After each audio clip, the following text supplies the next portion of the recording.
Christian XT1 review covering Las Vegas and the world. Last week we gave you the college football playoff predictions. That video is below in the description if you haven't watched it yet. Of course, with the one and only Lane Fobbs, Bearcat Bites on X, Twitter, covers Sam Houston. Of course, the only independent newsletter that covers Sam Houston football, 2 and 10, but he did give awards to them. We're going to talk about some fun things today. Coaches, random college football questions. We're still a couple of days away before the first college football playoff games, which are on Friday. But Lane, thanks so much as always for being here. How are you, sir? Man, I'm doing well. This is a real fun time. It's a time where some teams are in transition. They get to review and just kind of get a breather of the year before we flip the calendar. And others, like you said, there's those 12 lucky teams that are getting ready for the college football playoffs. So a lot of fun always happening in December. So I'm ready to jump into just some randomness, random funky stuff. Yeah, we got about 10 random questions. Let's just start. Which coach or coaches deserves credit for a good season? I'll start with number one. Obviously, the coach of Vanderbilt, he deserves credit for a good season, even though they didn't make the college football playoff. I mean, I don't think anyone imagined them to win all those games that they did this year. But who do you think deserves credit for a good year?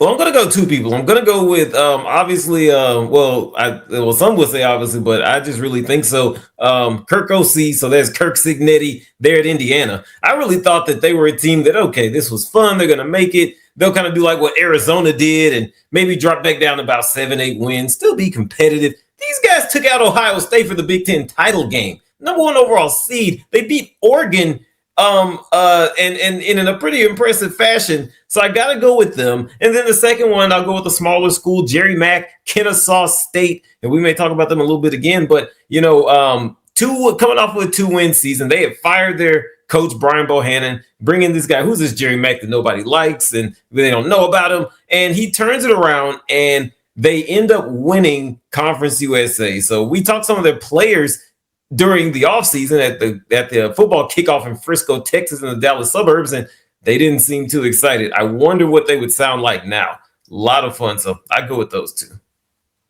All right, I'm just going to forward to one of yours. Who's going to be the next coach of Michigan? I have no idea. Oh, man. When Baylor had this happen, when Arkansas had this happen, when the coach for reasons, necessarily for reasons that are cause were dismissed, they went with a substitute the following year. Did they do that? Possibly. I think that's on the table. That's what I would say, because again, it's so late in the process right now. I will say this, it's got to be somebody, and Dan Wolken talked about this in a Yahoo Sports article either this past week or week before. They got to clean house of all these Jim Harbaugh cronies. Get rid of these people, okay? That's been the biggest problem. Biff Poggi, he's a Harbaugh crony. He's the interim coach. Fine, get rid of him. And if that looks like getting rid of Warren Manuel, the athletic director as well, so be it. Dan Mullen, UNLV, still there, waiting to be had. Oh, does he take the bait? I mean, here's my response to you, though. In this late age date, it could be a lot worse, no? I mean, it could be a lot worse. Obviously, so if you're Michigan and Dan Mullen is like, hey, I'm going to do this, okay, you do it. But if the question then becomes, does Dan Mullen really want that? I don't think so. I just look, and I could be completely wrong and off base. I'm just saying it's a big coaching. Irrespective of it, it's a brand name school. You have tons of resources. You could win every year. So here's my response to you in this regard. I don't think, and this is just my opinion, that's an upgrade job. For any coach that's in a non-power school conference, it's still an upgrade job. It is an upgrade job, but you're trading the beautiful weather of Vegas and Nevada for the cold of Michigan and a lot more pressure. You know what I'm saying? I mean, if Dan Mullen had this type of year, they had a UNLV in year 3 at Michigan. Hot seat, You want to win a national championship, I guess. Anyway. All right, moving along. What team surprised you this year? I've already said Vanderbilt, obviously. Tulane, we know what's going on with that, obviously. James Madison, good for them too. I don't know. I mean, aside from those, Indiana, of course, but will they win the whole thing? Again, in a rematch with Ohio State, I'd still take Ohio State because it's hard to beat a team twice. But TAMU, of course, surprise team of the year, I think also. I think TAMU and Vandy, those are the ones I think of most, honestly.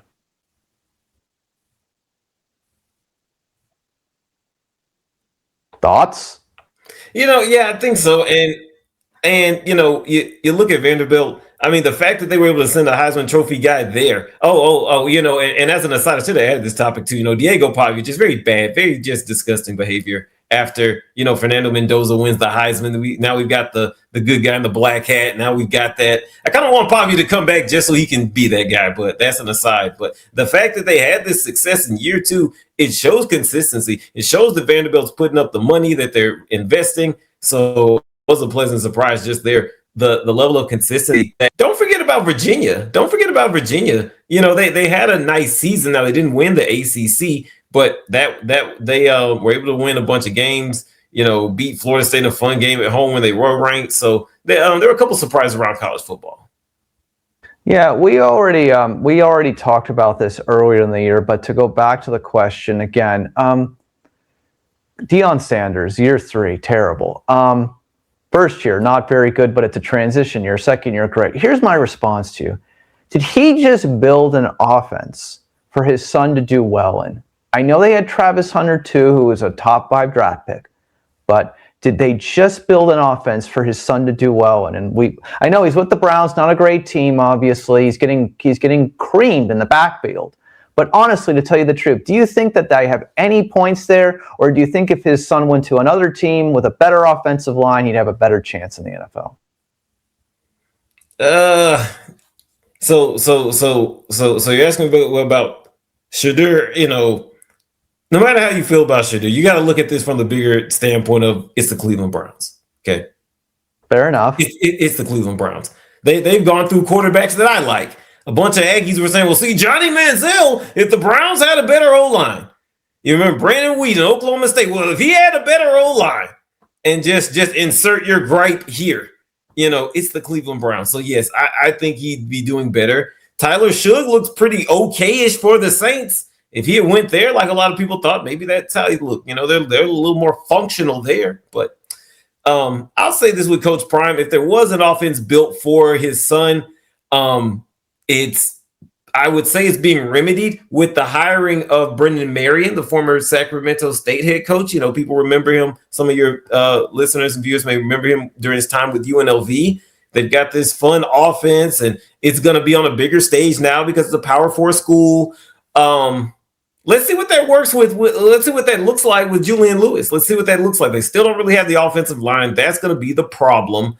But if they can just get 1 or 2 guys, it's the Big 12. Maybe you can't win it, but can you get to 6, 7 wins? Well, that's what this question is going to be. So yeah, but here's my response. Year 4 wins the first year, 9 wins second year. I think 3 or 4 wins again year 3. Is Colorado going to be satisfied with Coach Prime winning 6 or 7 games? And if he doesn't, let's say he wins 5 next year, then what? Well, then he's on the hot seat because remember, Rick George, the guy, the athletic director that hired him, is retiring.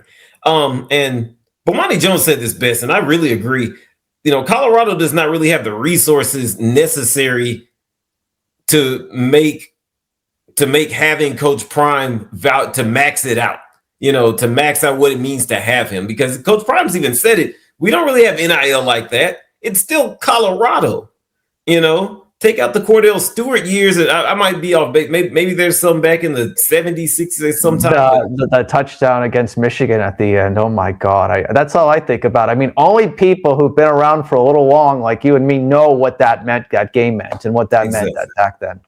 Exactly. And so, that's just what Colorado is. And now, it has a fun face on it, but, I don't know if they're happy with that fun face just winning 6, 7 games. I'm not sure. We'd have to see what that looks like. Now, if he definitely wins less than 6, if he doesn't make a bowl, he's definitely on the hot seat. But if we're getting to 7 wins, definitely 8-win territory. Well, yeah, they're looking at, well, what's this look like? Well, we saw what it looked like with Carl Durrell. That was a 1-win season, so. No, I just think that the point be told is that we talked about it earlier this year. I think Deion missed his window to go to a better school. I think he missed his window. He should have cashed in last year. And, again, not a great year this year. And listen, again, and the most important thing, take care of your health first. That's the most important thing, obviously, you know what I'm saying? So that didn't help this year either, of course, obviously. So, if you want to say, here's my question in this regard, in your opinion. When the head coach has health issues, do they get a pass for the whole season, in your opinion? I hate to say it, but in my mind, you don't. If you're playing, you're good to go. These Coach Prime is a former player. He's heard that before. That's a mantra that he's heard.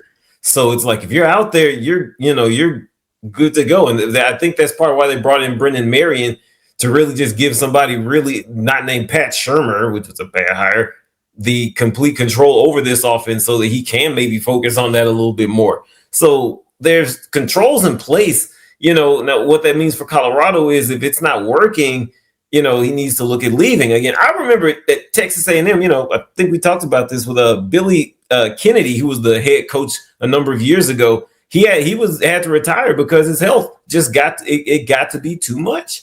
So, it wouldn't surprise me if we head to a situation like that. He stayed strong for about 2 or 3 years. And we'll see. It remains to be seen.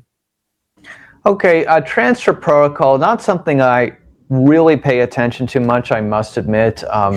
Obviously, DJ Lagway, well, we know what happened with that. I mean, listen, here's what I'm going to tell you in this regard, and this is just my one thought on the whole DJ Lagway situation. I don't know if it's Billy Napier. I think he's got talent. He throws a lot of interceptions.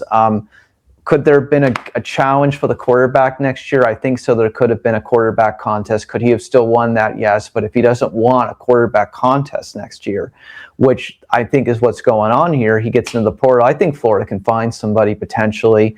Again, this is going to be a 3-year process anyways, probably to get somewhere. Thoughts on the transfer protocol? What's the most surprising thing? What are we looking at right now? Is there a guy who's been at like 7 schools or some crazy thing like that? Yes. Oh, his name's on the tip of my tongue. Georgia State Quarterback, right? It's Georgia State, right? I'm going to look this up while you're talking. Yes. But he's been at 7 schools. He was at Texas State. He was at, I believe, Western Kentucky, LSU. Oh, man. I mean, the poor, I mean, I think he's one of those guys that was around. TJ Finley. Finley is the name. TJ Finley. Yes. Finley. Thank you. But I think that, when did he start? I can't remember what year he first started college. I think he's getting an extra year of eligibility. Isn't that what the whole story is here? I think I'm not exactly. Here's my response. Come on down to Gainesville. Maybe number 8 will be good. Come out. Come one. Come all. That's how I see it in that regard. You know what I mean? I mean seriously. Oh. Hey, you never know. Have you seen DJ Finley play? You never know, right? I mean, I'm serious. I try to be nice about this stuff, but you never know. You just never know. Is it that bad?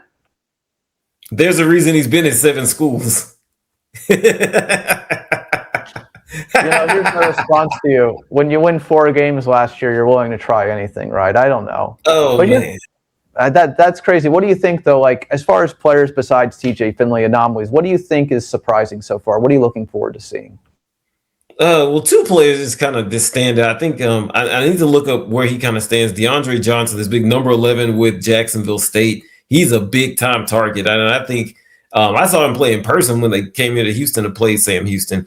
He could definitely get some money. Lane Kiffin will want him. I'm sure Florida will want him as a big target.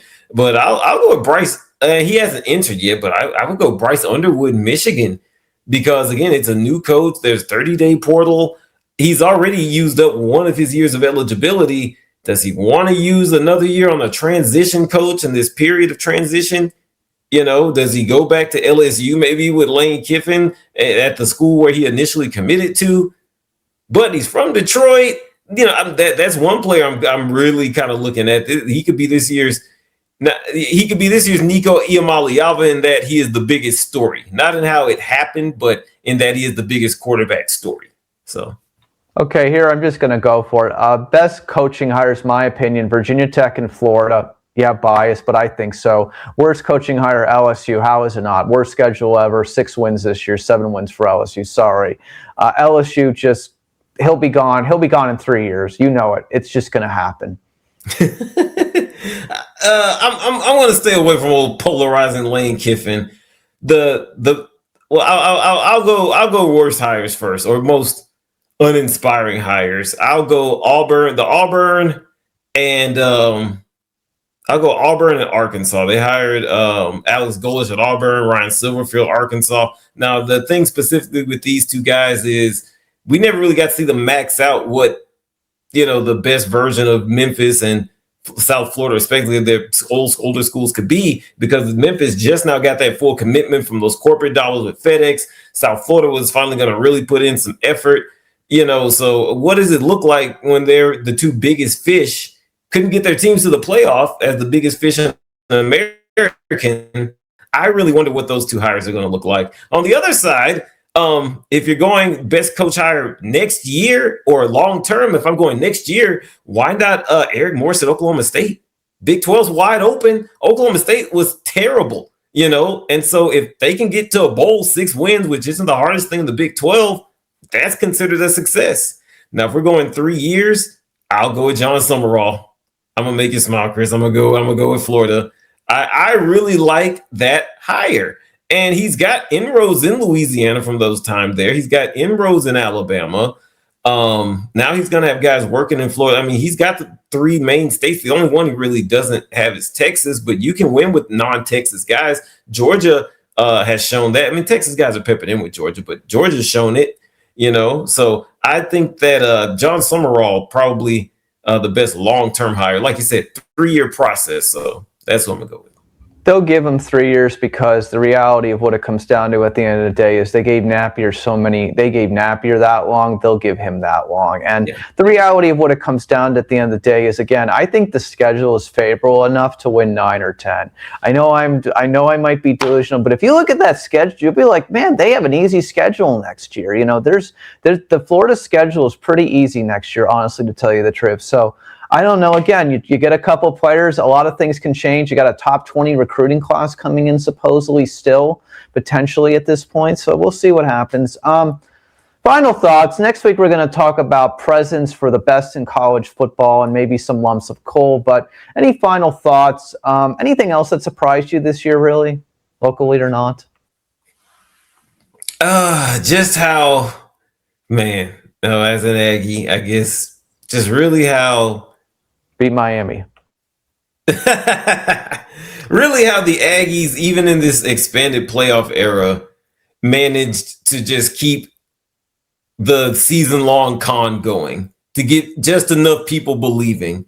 There's been so many eras of the BCS, the Bowl Coalition in the late 80s, early 90s, all of that. There's been the early playoff, all of these things, and just the way they've managed to just offer the carrot just enough. It is quite fascinating. Another surprise I'll go with is University of Houston. I'll go with University of Houston. Year 2, they brought in a Texas A&M transfer, Connor Wegman. He looked incredible. Willie Fritz, former Sam Houston head coach, is a program builder. And they've got a bowl with LSU in Houston. They're going to play LSU in Houston in the Texas Bowl. So that's cool. I see Houston winning that game. Yeah, me too.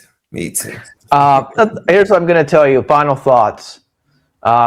Take out Notre Dame and Miami. Give me Vanderbilt in the college football playoff. Better storyline. I'll leave you at that. I like that. That's just, to me, again, I want new teams in. I don't like the same teams. I'll be rooting for TAMU, as you know. I will. I sincerely will be rooting for TAMU. I hope they go far. That would be fun. Lane Fobbs, Bearcat Bites. Tell us, everybody, where they can find you. Oh, also, surprise of the year, as I told you. Oregon State loses to Sam Houston, as I said to you, which closer game than you expected. At least you didn't go up for a 50-3 blowout, right? Oh, yeah. Even better, we went for a win. And I was going to say, that was going to be my Sam Houston award. We can talk player awards. You all don't know who these players are. Sam Houston wins the award for funkiest, most Pac-12iest CW football game this year. A game that had everything. Late at night, after dark, a kickoff return by a guy who didn't do anything before. Tim Burns Jr. didn't do anything after the entire season. But that moment, and to have the camera just in, the paparazzi style angle in the Sam Houston coach's face, winning on the road as a big time underdog, incredible. So there's 2 that. special teams touchdowns, I believe, too, right? Say it again. 2 special teams touchdowns, I believe, as well, right? Yes, you are correct. And I was going to say, one of the running backs told me one of his first of 2 or 3 hurdles that he had during the season, Coco Brown. So, where can they find you, finally? Twitter and X at Bearcat Bites. You can find the links to the Bearcat Bites newsletter, only independent media covering Sam Houston football year round. Yes, we've got holiday content on there. Lots of fun stuff under the Christmas tree. Go ahead and check it out. I'm guessing you do college football tweets 365 days a year on that X account as well, right? Pretty much, unless it's like anniversary or my wife has forced me away, I am pretty much dialed into it every heartbeat, every minute from the time we kick off in the fall to the final ending of a spring practice and beyond. We're going to keep this moving along here at C1 Interview. Lane, thank you so much as always.